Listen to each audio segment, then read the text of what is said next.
aquilo que o céu tem para nós. E nós vamos iniciar uma série de mensagens hoje sobre a mensagem do Pentecostes. Isso mesmo.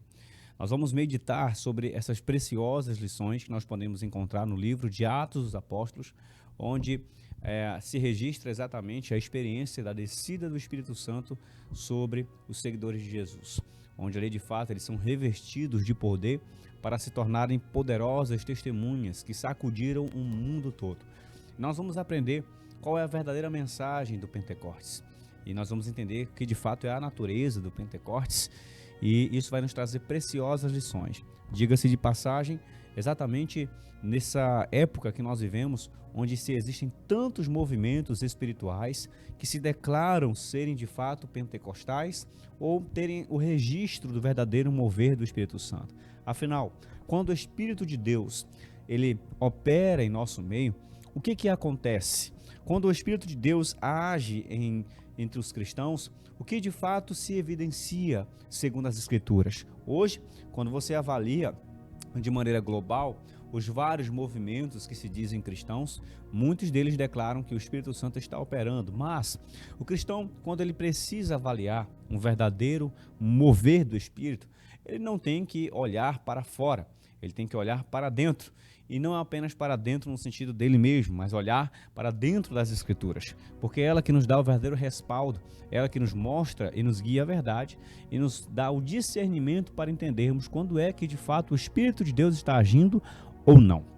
Nós temos que ter hoje esse dom de discernimento mais do que nunca. Por quê? Porque hoje há muitos enganos por aí, há muitos moveres que se dizem espirituais. Há muitos pentecostes ou até mesmo ditos avivamentos que acontecem por aí e que nós temos que avaliar se de fato o Espírito de Deus está agindo ou não. Quando você experimenta um Pentecostes na sua vida, quando uma igreja, um povo, uma comunidade experimenta de fato uma descida do Espírito Santo, uma operação poderosa de Deus, existem evidências que acontecem ali, que a palavra de Deus nos dá essas marcas. Nós precisamos avaliar isso à luz da Bíblia Sagrada. Vamos começar esta mensagem hoje aqui comigo, beleza? Então, pegue a sua Bíblia, se você tem aí próximo de você uma Bíblia, e venha ler comigo a passagem de Atos dos Apóstolos, capítulo de número 2. É exatamente essa passagem que nós vamos usar como base para extrairmos as lições que nos mostram qual é a verdadeira mensagem ou conteúdo do verdadeiro Pentecostes, tá certo? Então, ache comigo a porção da palavra de Deus escrita em Atos dos Apóstolos, capítulo de número 2, versículo de número 1 em diante, tá bom? É exatamente aqui o registro da descida do Espírito Santo, a vinda do Espírito Santo. Vamos lá? Se você já achou comigo, leia comigo exatamente essa passagem que diz assim: E quando o dia de Pentecostes chegou completamente, todos eles estavam unânimes em um só lugar. E de repente veio um som do céu, como de uma rajada de vento impetuoso, e encheu toda a casa onde eles estavam assentados. E lá apareceram entre eles línguas divididas como de fogo, e pousou sobre cada um deles. E todos foram cheios do Espírito Santo, e começaram a falar em outras línguas, conforme o Espírito Santo lhes concedia falar. E em Jerusalém estavam habitando judeus, homens religiosos de todas as nações debaixo da terra. E quando isso foi amplamente divulgado, ajuntou-se uma multidão, e estavam confusos, porque cada homem os ouvia falar em seu próprio idioma. E todos eles estavam atônitos e maravilhavam-se, dizendo uns aos outros: Vejam, não são galileus todos esses que falam? Como nós ouvimos cada homem em nosso próprio idioma em que nascemos? Agora venha comigo exatamente para o versículo de número 37, que diz assim: Ora, quando eles ouviram isto, compungiram-se em seu coração e disseram a Pedro e aos demais apóstolos: Homens e irmãos, o que faremos? Então disse-lhe Pedro: Arrependei-vos e sejam cada um batizados entre vós, no nome do Senhor Jesus Cristo, para a remissão dos pecados, e recebereis o dom do Espírito Santo. Porque a promessa é para vós e para os vossos filhos, para todos os que estão longe, todos os quantos o Senhor Deus chamar. Uau, esse texto aqui é muito forte, viu, Diego? É um texto carregado de lições poderosas de Deus para a nossa vida. Você está pronto? Vamos começar a avaliar agora essa passagem e extrairmos aqui, primeiramente, de fato, o que é a mensagem real do Pentecostes. Em primeiro lugar, antes de você entender quais são os elementos ou a substância desse verdadeiro mover de Deus, ou seja, você tem que entender o que significa o Pentecostes. O Pentecostes naquela época era uma festa onde o povo judeu trabalhava ali a comemoração da colheita, né? Na colheita das suas plantações. Então, eles costumavam chamar essa festa da colheita de Pentecostes.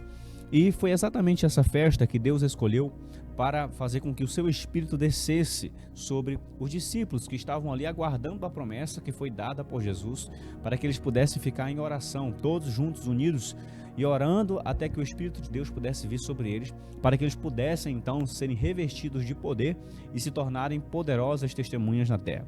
Enquanto eles estavam orando ali unidos, o Espírito de Deus veio como de um som veemente, impetuoso, forte, e encheu toda a casa, o cenáculo onde eles estavam buscando ali. E de fato eles foram cheios do Espírito Santo. E ao serem cheios do Espírito Santo, a Bíblia relata que pousou sobre eles línguas como de fogo, e cada um falava exatamente os idiomas das pessoas que estavam próximos ali. Ou seja, eles declaravam as grandezas de Deus a pessoas que eram de outras línguas. Houve ali um milagre estrangeiro, um milagre de tradução de línguas, um milagre onde eles falavam línguas de outras pessoas e elas entendiam exatamente as palavras de Deus na linguagem delas. Existiam vários povos ali que cercavam aquela região, e esse milagre fez com que, enquanto eles oravam e declaravam as grandezas de Deus, eles ouviam de maneira evangelizadora, é claro, essas palavras em sua própria língua. Então houve um grande milagre ali. Os discípulos foram cheios do Espírito Santo, as pessoas ouviram a palavra de Deus na sua própria língua.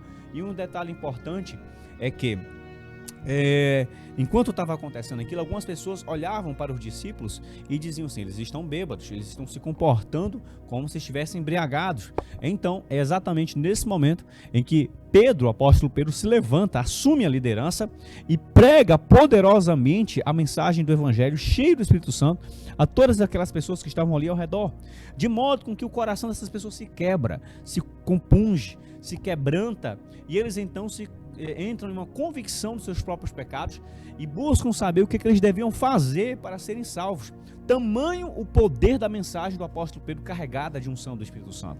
Então, quando o apóstolo Pedro prega para aquelas pessoas, elas declaram assim: o que a gente precisa fazer para ser salvo? Então o apóstolo Pedro apresenta aqui a fórmula da salvação, declarando que eles precisavam se arrepender dos seus pecados, crer em Jesus Cristo, e assim eles receberiam o dom do Espírito Santo sobre eles. Isso é maravilhoso.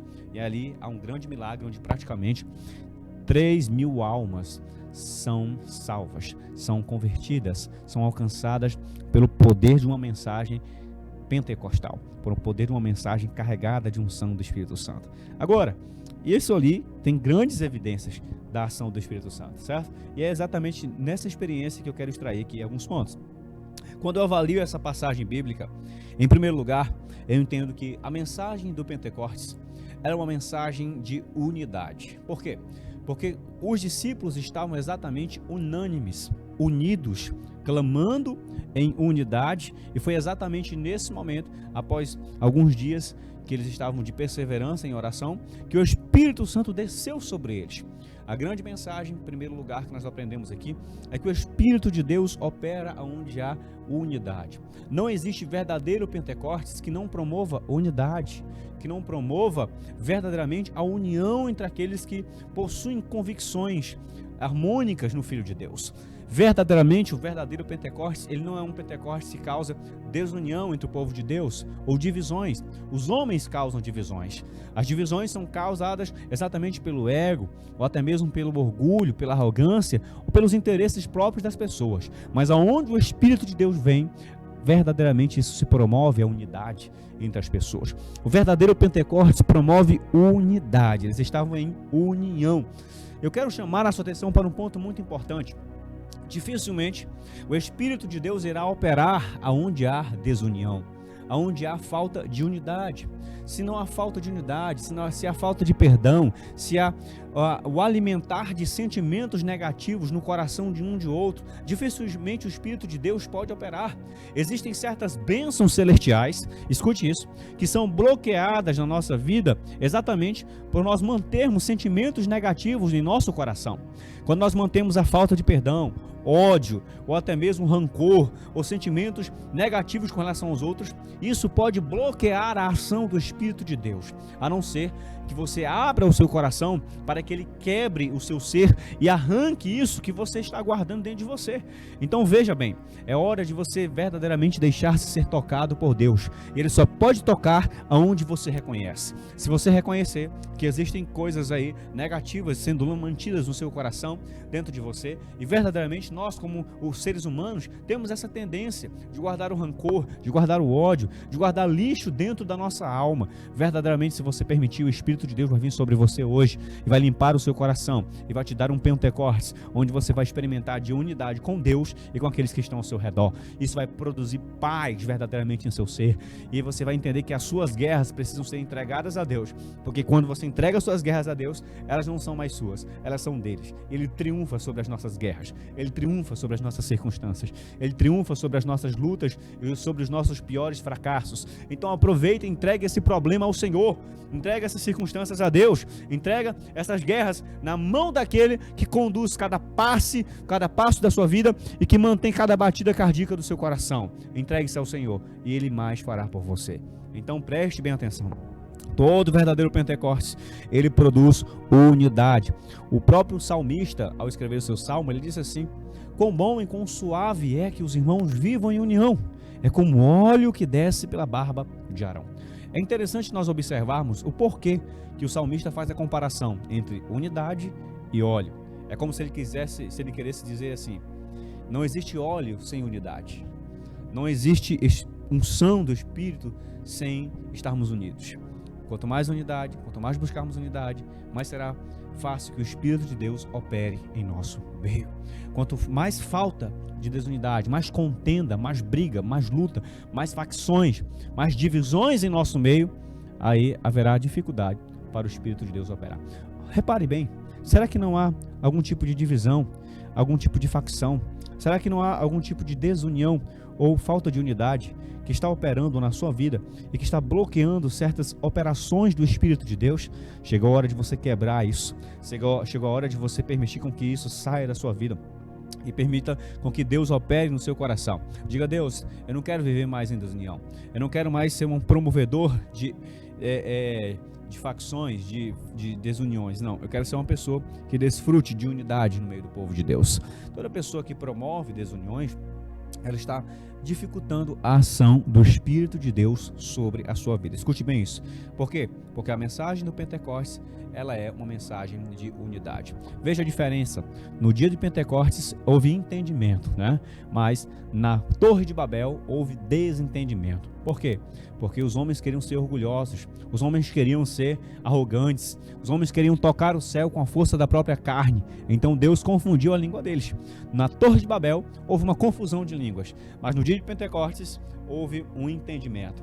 Nós podemos entender que o orgulho e a arrogância, ela produz desentendimento, ela produz a falta de compreensão entre as pessoas. É isso que acontece quando a base é o orgulho e a arrogância e os interesses próprios. Mas quando o Espírito de Deus desce e promove um verdadeiro Pentecostes, então há entendimento, então podemos nos compreender uns aos outros melhor, então podemos verdadeiramente entender as circunstâncias de cada um e olharmos numa mesma direção, promovermos um mesmo alvo e assim olharmos naquilo que verdadeiramente Deus destinou para cada um de nós. Então eu quero chamar a sua atenção. Se você quer que Deus opere um Pentecostes na sua vida, chegou a hora de você deixar com que Ele estabeleça unidade sobre você, sobre aqueles que estão ao seu redor. É o primeiro ponto. Pentecostes produz verdadeiramente entre nós unidade. Olha o que o apóstolo Paulo disse sobre a desunião e sobre a ação do Espírito Santo. Ele disse assim: não vos embriagueis com vinho em que há contenda, mas enchei-vos do Espírito de Deus. Uau, isso aqui é muito forte. Isso aqui é forte demais. Agora, sabe o que chama minha atenção aqui, espectador? É o porquê que o apóstolo Paulo, ele faz a comparação entre o vinho, entre a embriaguez, tá? Entre as consequências do álcool sobre uma pessoa, né? Como, ao mesmo tempo que ele compara isso ao fato de uma pessoa estar cheia do Espírito Santo. Por quê? Eu me fiz uma pergunta esses dias. Senhor, por que o apóstolo Paulo compara a embriaguez com estar cheio do Espírito Santo? É muito interessante nós observarmos aqui. O quê? Quando você avalia uma pessoa, quando ela está em estado de embriaguez, ela tem algumas coisas que estão acontecendo com ela. Dentre essas coisas, em primeiro lugar, essa pessoa ela perde a noção das coisas. Ela perde a noção da sua consciência ao seu redor. É isso que acontece. Quando uma pessoa está embriagada, ela distorce a sua própria consciência, certo? Em segundo lugar, quando uma pessoa está embriagada, ela perde o alvo, ela perde o objetivo. Ela fica sem noção daquilo que verdadeiramente é a sua própria direção de vida. Então, as pessoas, elas mergulham na embriaguez para fugir dos problemas, muitas vezes. Mergulham na embriaguez na busca de algum tipo de prazer imediato. Mergulham na embriaguez em busca de ter algum tipo de alívio, ou até mesmo status naqueles que estão ali próximos de si mesmo. Mas, veja bem, por que o apóstolo Paulo diz que você e eu não devemos nos embriagar, mas buscarmos nos encher do Espírito Santo, não nos embriagarmos com o vinho que há contendas, ou seja, com as contendas entre as pessoas, mas buscarmos sermos cheios do Espírito Santo. Em primeiro lugar, quando você é cheio do Espírito Santo, diferentemente de quando alguém é embriagado, que perde a consciência, quando você é cheio do Espírito Santo, você fica cheio da consciência de Deus em si, em você. Quando você é cheio do Espírito Santo, em segundo lugar, você recebe os alvos e os objetivos e as direções que Deus estabeleceu para a sua vida. A sua visão espiritual é alinhada, é estabelecida. Quando você perde tempo com contendas, você está perdendo o seu alvo, você está perdendo seus objetivos, você está se distraindo. Mas quando você se enche do Espírito Santo, você volta a se alinhar ao propósito de Deus para a sua vida. E aí você vai deixando de lado as distrações e foca no objetivo que Ele estabeleceu para você. Então, não perca tempo com contendas. Olhe para o seu alvo, se encha do Espírito Santo e permita com que a visão dele possa conduzir você a algo mais extraordinário que Deus tem preparado para a sua vida. Ok?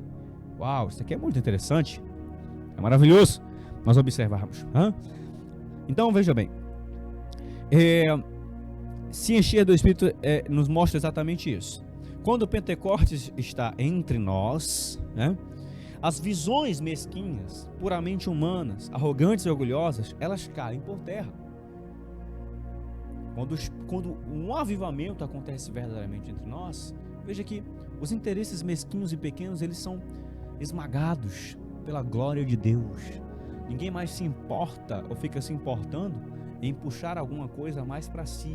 Todos querem se autodoarem uns pelos outros. Isso é evidência de avivamento. Avivamento produz unidade. Avivamento produz união.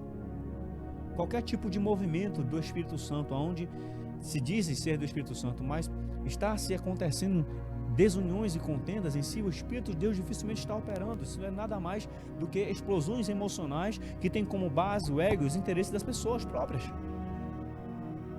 Então, avalie bem se você tem participado de um verdadeiro Pentecostes, porque um verdadeiro Pentecostes traz unidade. Outro ponto interessante que nós podemos observar, queridos espectadores, é que o som como de um vento veemente impetuoso, né, forte, veio do céu. Veja que a descida, né, esse som, esse vento, esse som como de um vento, veio do céu, veio do alto. Todo verdadeiro Pentecostes vem do alto, vem do céu. O que eu quero dizer com isso? Ele não é fabricado por homens. Ele não é fruto da maquinação de seres humanos. Não é fruto da religião. Não é fruto de homens planejarem ou programarem algum tipo de avivamento. O verdadeiro avivamento, ele é estabelecido por Deus. Ele vem pelo alto. Nem a religião tem. Vou dizer uma coisa para você. O avivamento que o Brasil precisa não vai ser produzido pela política, não vai ser produzido pela religião, não vai ser produzido pelas esperanças dos homens, baseado em dinheiro, ciência, ou qualquer que sejam os deuses modernos. O verdadeiro avivamento, ele é produzido por Deus. É Ele quem envia, é Ele quem faz. Então, é por isso que nós devemos nos voltar para Ele. A verdadeira solução, por exemplo, para a cidade de Tailândia, ou qualquer que seja o aspecto do mundo, não está apenas em conchavos políticos, não está apenas em políticas públicas, não está na ciência que se redobra cada dia mais para trazer soluções para as novidades mundiais e catastróficas que aparecem dia por dia. Não, a verdadeira solução para o mundo está em nós experimentarmos um poderoso avivamento vindo de Deus. Quando Ele sara a nossa terra, perdoa os nossos pecados, nós nos voltarmos verdadeiramente para Ele e nos arrependermos das nossas falhas. Se nós fizermos isso, Deus virá e vai perdoar e vai sarar a nossa terra. Então entenda uma coisa, que o verdadeiro avivamento vem de Deus. Veja o próprio profeta Ezequiel, quando ele estava diante daquela visão, quando Deus mostrou para ele um cenário de morte do povo de Israel, na semelhança de um vale de ossos secos. Então, Deus pergunta para o profeta da seguinte forma: podem esses ossos reviverem? E então Ezequiel deposita toda a capacidade daqueles ossos reviverem em Deus, quando ele diz assim: Senhor, tu sabes que eles podem reviver. Eu quero desafiar você a fazer o mesmo nessa manhã. Você pode olhar para o cenário de morte que talvez esteja acontecendo em alguma área da sua vida, talvez seja na sua casa, na sua família, talvez seja a sua fé, ou qualquer que seja alguma coisa que está morrendo aos poucos sobre você, ou alguém que está se distanciando, ou seu filho que está se afastando, ou qualquer que seja o seu problema. Você está vendo um cenário de morte e você pode nessa manhã fazer o mesmo que esse profeta fez. Você pode dizer: Senhor, eu não tenho capacidade de resolver isso, eu não tenho capacidade de trazer vida para esse cenário, mas tu sabes, Senhor, que eles podem reviver, tu sabes que isso pode ser resolvido, tu podes resolver, tu podes fazer, tu podes abrir a porta, tu podes conduzir, tu pode levantar, tu pode curar. Então levante a sua voz e declare toda a capacidade de mudar ou alterar a realidade da sua vida em Deus, porque somente Ele pode fazer. E olhe uma coisa, Ele pode permitir com que você entre em cada circunstância a ponto de que você não tenha nenhuma outra mais solução a não ser olhar para cima e depender do socorro dele na sua vida. Talvez Ele possa permitir você enfrentar isso, para que eu e você possamos aprender a depender dele. Porque muitas vezes nós nos apoiamos demais nos nossos recursos próprios, a nossa amizade, os nossos status. Então Deus permite a gente ir para o deserto, onde é um lugar de solidão, onde é um lugar que você diz assim: parece que eu estou só. E aí a gente vai ter que aprender, com a sabedoria secreta de Deus no deserto, a depender totalmente dele e desfrutarmos do livramento e da amizade dele constante nos momentos mais difíceis da nossa vida. Olhe para o problema que está acontecendo na sua vida, a provação, a aflição, a tribulação, e diga assim: Senhor, tu sabes que isso pode mudar. Tu sabes que meu filho pode retornar para a tua casa. Tu sabes que esse casamento pode ser restaurado. Tu sabes que essa pessoa, eu posso ser curado. Tu sabes, Senhor, eu não sei. Então, faça como o profeta, ele condicionou toda a capacidade de trazer vida para aquele cenário de morte a Deus. E é assim que a gente tem que fazer. Agora mesmo nós estamos fazendo isso. Senhor, eu não tenho capacidade, mas o Senhor tem. Eu não tenho força, mas o Senhor tem. Então levante sua cabeça. Deus está olhando por você. E operando Deus, quem irá impedir, não é? Essa é a primeira mensagem. Já temos quantos minutos aí, Diego? Já? Rapaz, rápido, hein? Então, a primeira mensagem do Pentecoste é essa. Ela traz unidade. Nós vamos aprender nos próximos programas que a mensagem do Pentecoste também, ela traz som, barulho, ela traz vento, ela traz poder de Deus, ela trata a liderança espiritual, ela trata a mensagem ministrada, ela trata a adoração também efetuada, e ela também nos traz fervor evangelístico e, por último, a mensagem do Pentecostes para a salvação. Os 2 pontos a respeito dela. Nós vamos trabalhar dentro desses pontos. Se você não quer perder nenhuma dessas mensagens, me acompanhe todos os sábados aqui pelo SBT Tailândia, tá bom? Eu sei que a primeira parte dessa mensagem que você já ouviu falar, Deus já falou com você, não é? Então aproveita, tá bom? Deus está produzindo